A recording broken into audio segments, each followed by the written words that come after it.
Ke sikubingelele sikwamukele mbukeli lapha ekhaya jikelele. Sibonga kakhulu ngokusohlanganyela kanye nathi sasingena ehoreni lethu lesibili kanti sibonga kakhulu mbukelo ukuthi ke uhlanganyele kanye nathi lapha ekhaya. Sikuphathela ke indaba ehamba phambili zemidlalo kanjalo ke nesimo sezulu.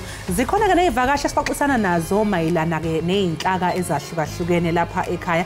Siyabonga kakhulu ke mbukeli igama lami nguNoxolo Mamtshali bokwamwali ngihamba nokholosa kwaLubisi. Umsebenzi wethu nje ukuthi nje sikulethele zonke indaba ehamba phambili. Akhona nama trends nawo wasali ngaphandle Makholi. Angeke asale ngaphandle kaloku siyipheka yonke senze show bambukeli xa sesiyiqwela inkqubo abe emuncintupha. Masiphinde sibotise kwakhona kule yure yesibini yenkqubo sikaleleke kangangoko kwiyure yokuqala kwaye kuya phambili sakuchaphazela ke ukuphefumula kwamaqela eParlamente ngomsebenzi webhodi ye-Eskom ukuthinjwa ke ngongekho sesikweni kweteksi pha kwiphondo laseNtshona Koloni ezemidlalo imo yezulu nokunye okuninzi senjimlo ke uNonkanyezi kaLubisi ubukele ekhaya jikelele amatenga wetyala ke masijonge ke eziphala phambili kule yure.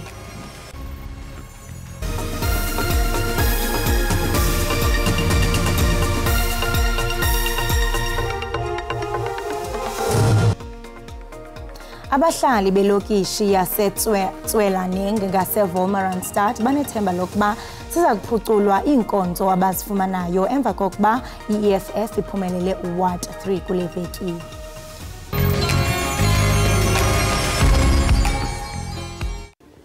Lutshani nginguleno sigusheshelo umhajo ikwekwez FM emthonjeni 9 to 12 siyakwamukela ehleleni elitsha likamabona kude lendaba ezinabileko ekhaya jikelele sikhamba nawe noyomsebenzini uthinge esikolweni konke okuhloka kuyokuthola zamba nje siphuma phambili indaba siqahe ngezemidlalo ubujamo bezulu ukuthi nawuphuma ekhaya wazi ukuthi umbathe njani konke okuhloka ngelimi oluzwisisako la ku SABC News.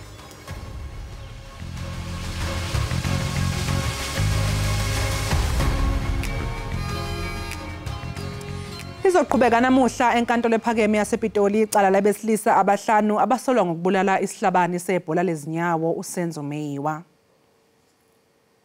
Leli cala lahlehliswa emasontweni amabili edlule ukuze abameli babasolwa banikwe ithuba lokubukisisa izithombe engaphezulu kwamakhulu ayisikhombisa ngaphambi kokuthi ke baqhubeke nokupheka ngembuzo ufakazi wombuso uConstable Sizwe Zungu. uZungu ungumfakazi wokuqala ke ukusola bonke abasolwa ngecala lokubulala uMeyiwa. Zininzi indlela eziyakuvalwa eKapa namhlanje ngenxa yomngcelele ocetywayo we-EFF. EFF ke imemelele ukuba kuvalwe kubekho umngcelele malunga nemiba iliqela kuquka nento eyibiza ngokuba kukubanjwa kweteksi ngokungekho sesikweni. Kodwa sithini isimo sombutho omkhulu weteksi iSantaco ke ayikuxhasi ukumiswa ngxe kwentshukumo ngokusemthethweni. Ngaphambili ke elijelo losasazo lithethe nosihlalo weSantaco eNtshona Koloni uMandla Hermanus. As Santaco, we support the march to the pound from Vengate Mall to Ndabeni where the pound is. But what we are not going to do is to withhold our services. So for all our operators, there will be no stay away tomorrow. But we encourage operators to go and be part of the march because it's for the cause that we have been fighting for all along. So we support the march, but we will not be embarking on a stay away or a shutdown. But if you're encouraging your members and saying you support it and actively saying that they can go out there, isn't that an informal taxi strike in a sense? Absolutely not. The strike, the march was applied for by political parties, a group of political parties, but at the core of one of the things that they want to agitate for is the impoundment, which directly affects us. But we are not embarking on a stay away.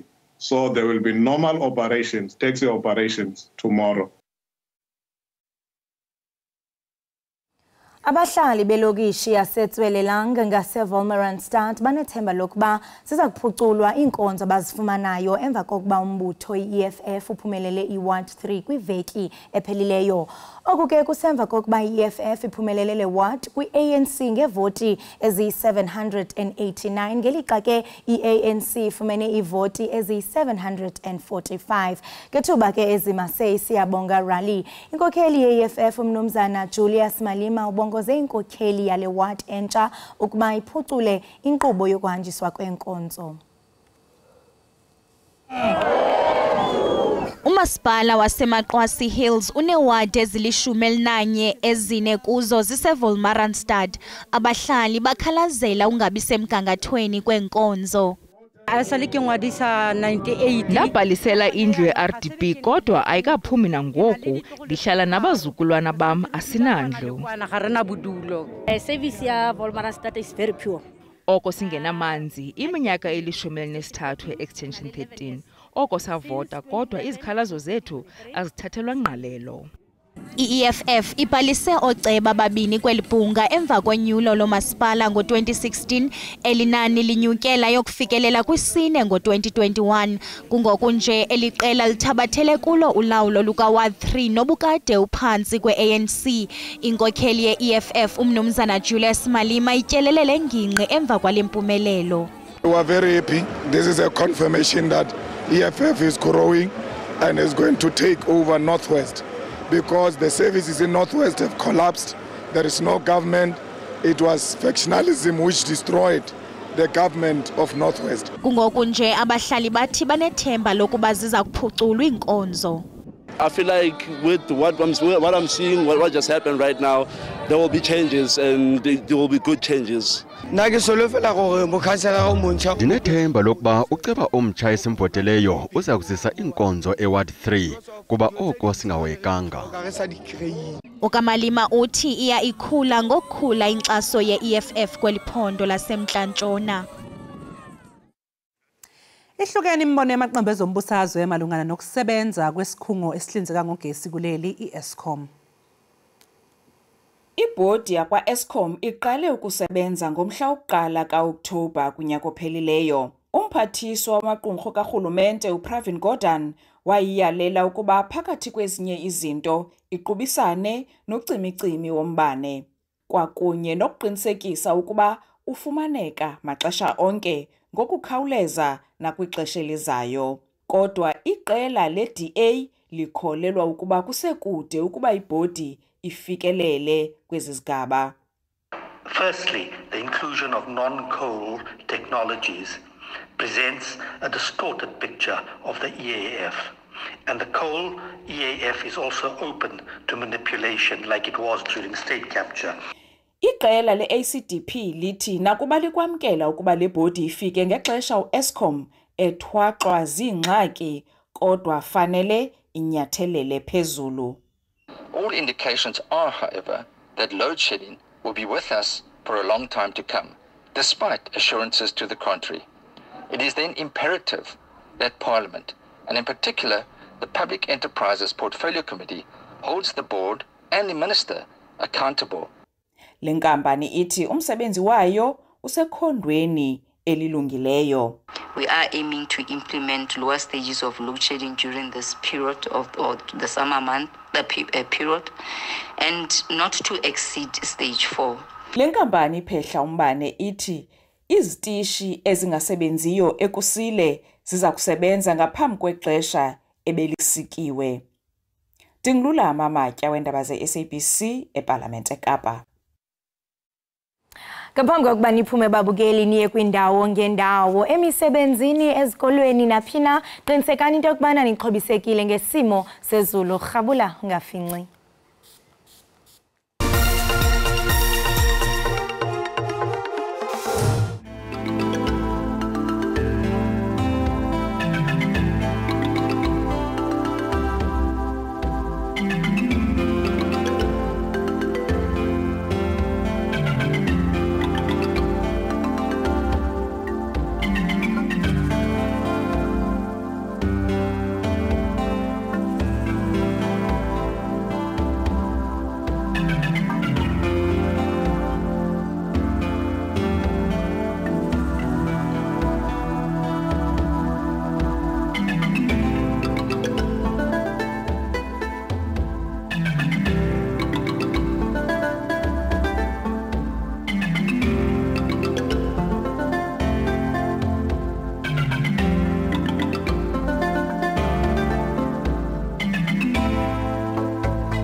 Enkosi ngokuhlala nathi nisasibukele kaloku apha ekhaya jikelele. Xa sijonga ke kwicandelo lomculo siqhele ucinga ngemvumi kanti zininzi kakhulu izinto ezikwicandelo lomculo ngaphandle kokuba kanti umuntu acule. Ukwazi kwakhe Zulu nowaziwa ngelika Sticks It Outdoors bubungqina boko. Ngokwezemfundo ke wafunda eTshelihle Primaries ekamva waya eNanda okanye eNanda embali yamaZulu High School wayeka kwibanga lesibhozo. Waveza ke abaculi abafana nomsawawa Dlamini Ukanikhoza Weskomplazi ukungusomashishini ke okhuthaza nothengisa amashishini asekuhlaleni kwilokishi yakhe yaseClermont. Ukuthetha nathi ke banzi ngomsebenzi wakhe sawuqhagamshelana naye pha kuZoom okanye pha efonini. Kwazi kwakhe masikubulise sikwamkele kwinkqubo yethu ekhaya jikelele. Sibambe ngazibini ngexesha lakho ngayo lentseni. Yebo ngiyabulisa kubalaleli bonke basemzansi. Ngiphinde ngixolise nokuthi ngingabe ngisatholakala ngokwesithombe nale nkinga yagesi South Africa. Hey siyathemba balana lenkinga iphele nya kuba kaloku besirhalela into okubana sikubona kodwa siyathemba into okubana kwityeli elizayo uzawuza apha esi-studio sikubone ngosi. Xa sihlabela mgama ke eZulu ngodliwano ndlebe xa abantu mhlambe babenqwenela ukuba zimvumi wena wabona ithuba lokuvelisa nokukhuthaza imvumi ezisakhulayo. Uyicinge njani lonto? Lento siqale eClermont siqala kuma-group ne-group ebizwa ngezaseClermont. So ngacela abadimini ukuthi anginike ispace sokuthi every Friday ngikhulume ngosomabhizinisi owenza kahle emphakathini.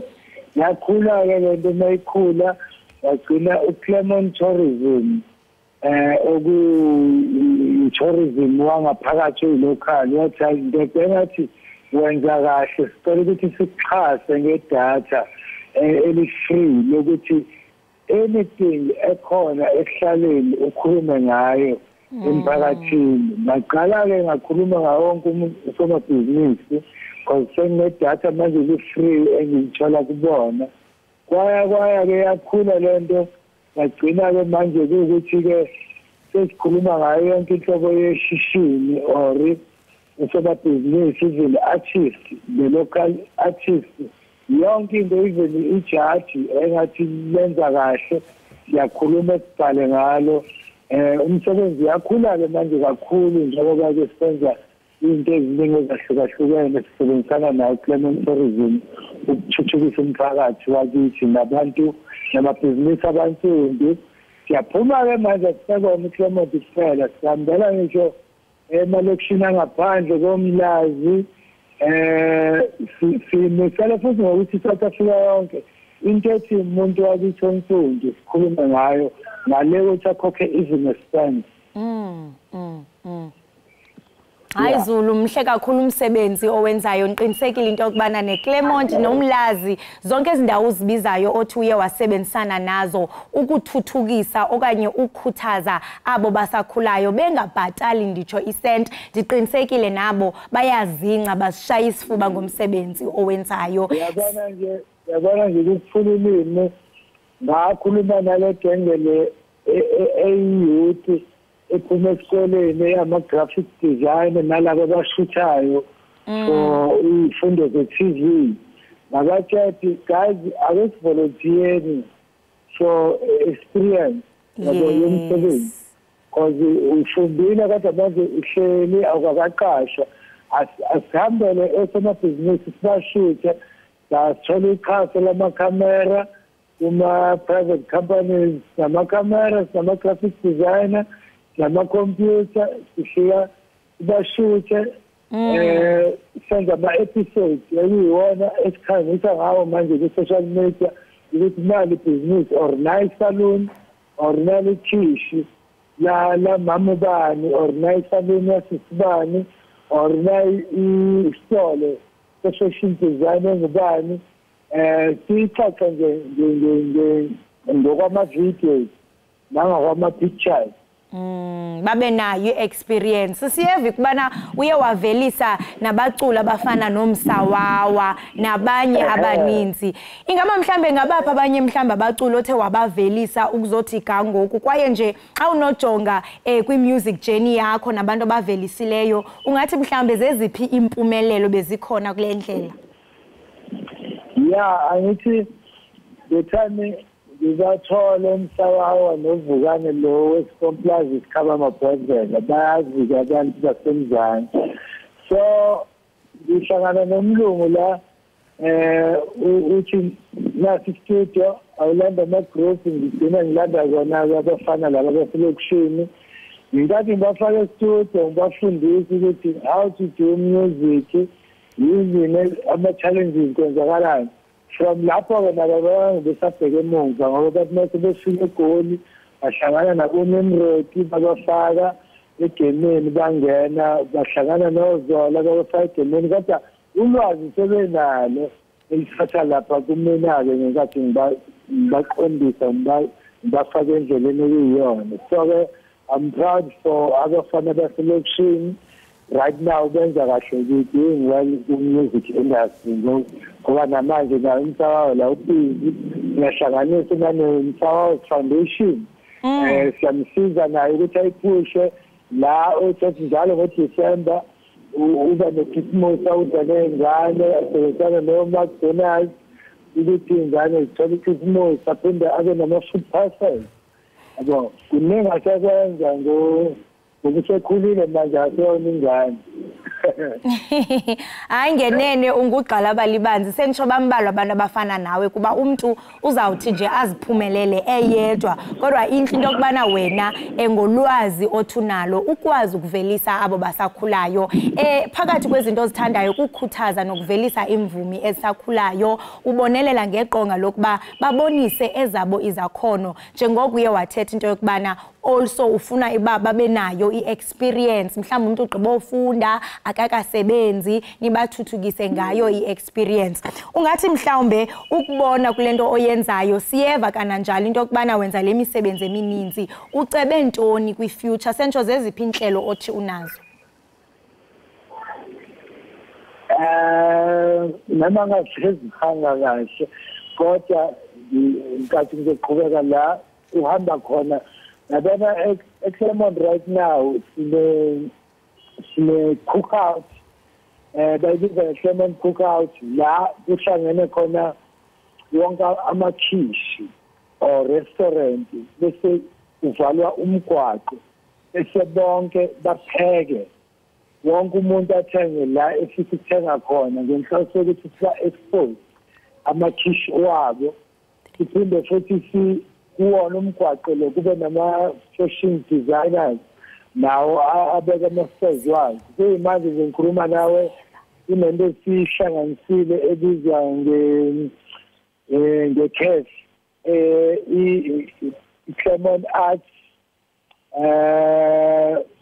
so egroundini kuhlangana bonke osomabhizinisi kube ne-music kube nayo yonke into bese ba-showcase ngemisebenzi yabo egroundini and then khona enye futhi ezoba se-KK hostel i-ground lelo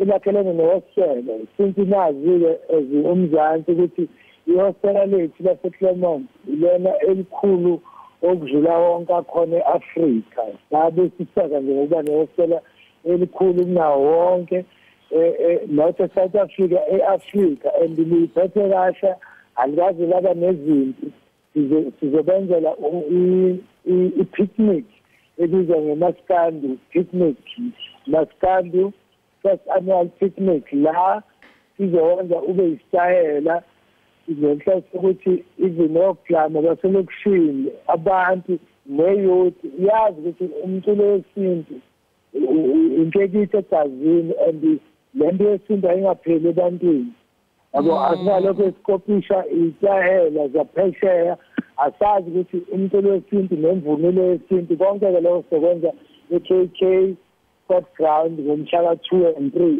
The picnic is about 2 days. Izoba uMaskandi Saturday mhlaka 2 mhlaka 3 bese sithi jazz R&B and soul. Hawu, whole package. And ndiyayithanda lento ibalulayo into yokubana nabantu abatsha bazawufunda kakhulu ngomculo wesintu. Njengoko sisiva ukuba ngoku uthetha okanye uceba umsitho kaMaskandi omkhulu oxhaswa ngoosomashishini basekuhlaleni. Zingenza ntoni mhlawumbe imvumi ezifuna ukuthatha inxaxheba kule Clement Maskandi picnic njengoko sithi into yokubana kuzawuba khona i-jazz, kube khona i-R&B and soul. Bangenza njani mhlawumbe abaculi abathi nathi siyafuna into yokubana sibe inxalenye nalomsitho? Abana ke ngoba ngiyakuzwa impela ngoba manje sengiyakuzwa ngoba ichaza sibese inhlakazisa kodwa ngiyakuzwa nani bawukhuluma ngemvumi ngikade abaculi lapho ke asibale nile umuntu imema wonke umuntu ofisa ukuba ingxenye yokuzojabulisa Clement ngoba le Maskandi picnic sifuna kwala lento ya tourism njengoba sisebenzisa nge-Clement tourism sifuna ukuthi abantu bangaphandle bezobona Clement senzayo lento ya local tourism ifukula kakhulu osomabhizinisi bendawo iphinde futhi izolanda abantu bangaphandle bazobona ukuthi kuleyo ndawo or isemnandi or Chesterville abantu bakhona benzani yini enhle yini emnandi. Abanye ngikhuluma nawe sine-lounge ebizwa nge-Clement Lounge, sinezindlu, sine-extension guest house, which is i-Shannon guest house. Sinezindlu ey'sezingeni zokulala abantu mebeze eClement noma umcimbi bangadrayive abantu sebephuzile. So njengoba kuza le-Clement Maskandi picnic abantu bazothola izindlu zokulala khona izindlu futhi eseyiwinisa amakhapula awu-2 mahhala balale lobo busuku ngenhloso yokukhangisa ngale zindlu zokulala ezinazo Clement ey'sezingeni lasemadolobheni. Le nto i-creator imisebenzi i-creator ikhulise i-economy local kubantu bakithi ngoba ugovernment ezimasiselo kesimblame simgxeka engani nathi siyadinga manje ukuthi sisukume siwumphakathi sizenzele izinto saloko sayigxeka sikhomba inkombankombane uhulumeni wethu ngeke akwazi ukwenza konke nathi asisukume i-create umsebenzi for abantu bakithi. Hawu kwazi inhle kakhulu lento ithetha into yokubana nyani singabantu soloko sibeka ithemba lethu kuye urhulumente. Izinto xa singazeki siphinde sikhalela kwakhona kulento ichaphazelayo nombukeli ndiqinisekile into yokubana uyakhuthazeka into yokuba kule ngingqi okanye kule community mina endikuyo yintoni endingayenza ukuba ndithuthukise i-community yam. Kwazi awuphumli ubila usoma siyeva nokuba ngoku uqala isikhululo sikanamathotholo kwi-internet. Isikhululo ke sikamathotholo kanye i-radio siya kuba malunga nantoni zintoni ozawuzichaphazela uthethe ngazo kulona mathotholo ingaba mhlambe yona inkxaso ithini oyifunayo kuba ndiyeva bana bakhona abantu abaxhasayo kulona umsebenzi. Ngoku ke njengoba uzawungena kwi-radio ungathi mhlawumbe ngeyiphi inkxaso othi uyayidinga? Yeah. So i-radio ezoba online ngishikelele lento ukuthi ayikhulume ngosomabhizinisi. Hello? Uvakala kakuhle?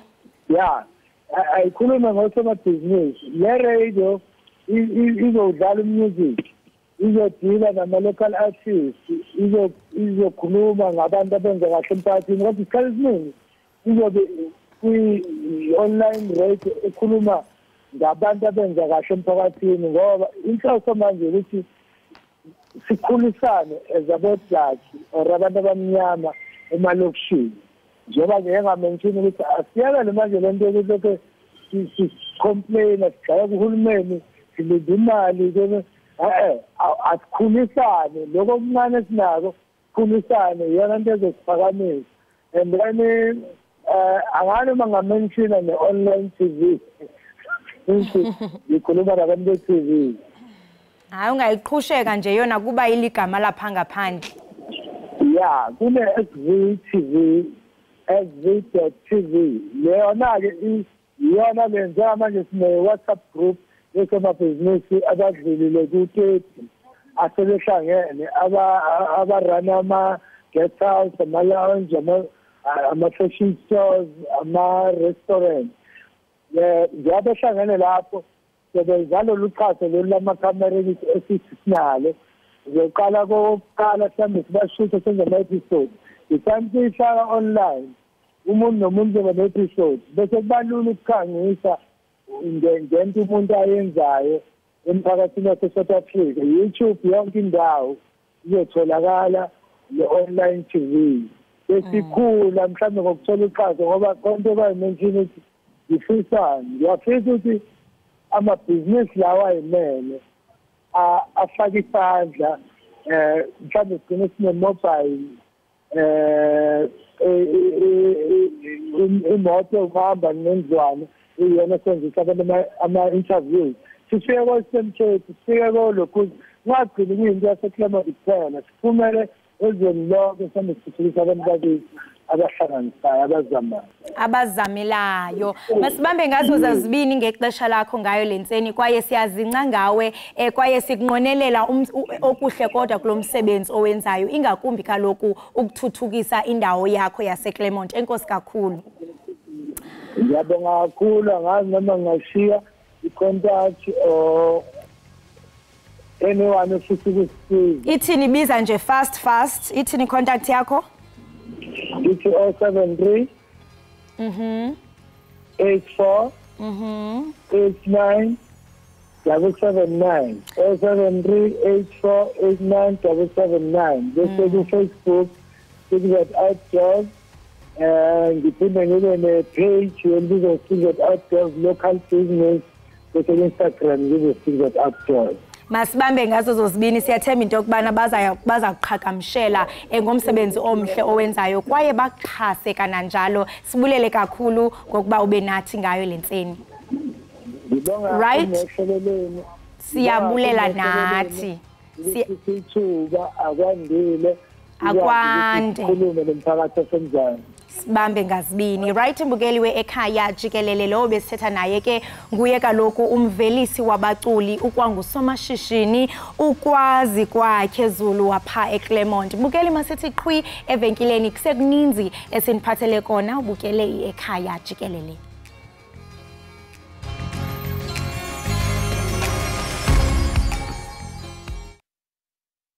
Enkosi ngokuhlala nathi nisasibukele kaloku apha ekhaya Jikelele kwinkqubo ndaba eqaqambisa ulwimi lwemveli ingaqaqambisi kuphela oko kodwa nezakhono zenu apha ekhaya Jikelele. Uyaqonda ukhumbule kaloku mbukeli into yokubana siyathanda ukuniphathela abantu abazawuchukumisa iingcambu zenhliziyo zenu njengoko kaloku kungomvulo namhlanje siphethe yena kaloku uDumisani Buthelezi noyimbongi uthi yena ke umbongo wakhe uthi bashiyeke bemangele okanye ubashiya bemangele. Dumisani iqonga lelakho.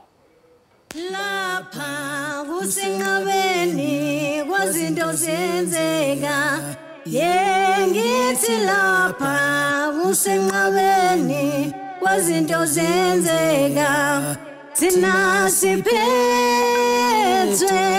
unokwatagesi thina siphethwe igraduate lasemazulwini thina siphethwe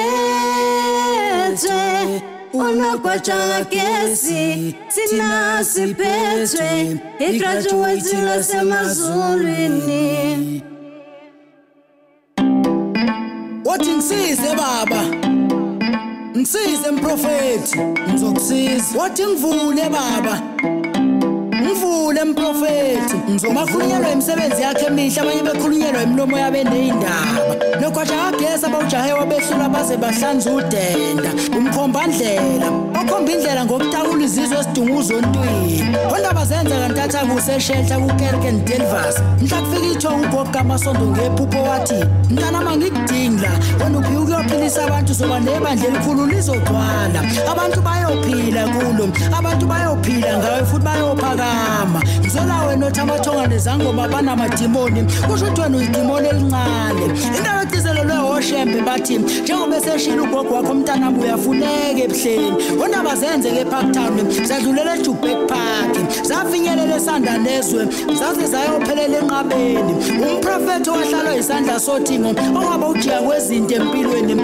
wavuka wayithatha kwaphela nya ukujikelwa abantu baqala phansi bamguqela bona laba babekade bembukela phansi kweintambo zesicathulo namuhla sebembukela phezulu kwe-TV yasetavern iqinisa impela ukuthi uThixo uyayithatha into engelutho ayithintithe ayenza ihlale namakhosi ingani phela ivunywe honda bezitha phansi ebuhleni bamaNazaretha bathi nonkosi wahamba washiya nosizi sesishingelwa nawo okungebali bathi unyazi lwezulu aluvala umlomo ngemsebenzi yakhe emihle wayenza nangomuzo wawakhelayo nethemba lethu umagraduate ngejazi lasezulwini abanye begraduate ngawasemhlabeni umthakatho uthakatha ngowasezulwini abanye bethakatha ngowasemhlabeni umkaqo amafinda aboshiwe umavula kuvaliwe uphishizwe inkamba zabakhunkulu dadwa bomnyama kuvela ukukhanya ngeke ngambona umama wethu kwamajola ngokuzalela unkanyisi inkanyezi ekhanyisa inqabeni nesizwe zonke uzalwa bebhejile onhliziyombe bethi ngeke azalwe sokwesibona okuthe noma isikhona indodana bethumela ama-SMS bethi leyo ngane ngeke iphile kodwa ngogcobo lukamprofethi khona iyaphila idla nhlamvana bangogcobo lukanogwada kagesi ngokuvikela unkanyisi kulabo valo selikhona igeza lensizwa indodana yakoshwabana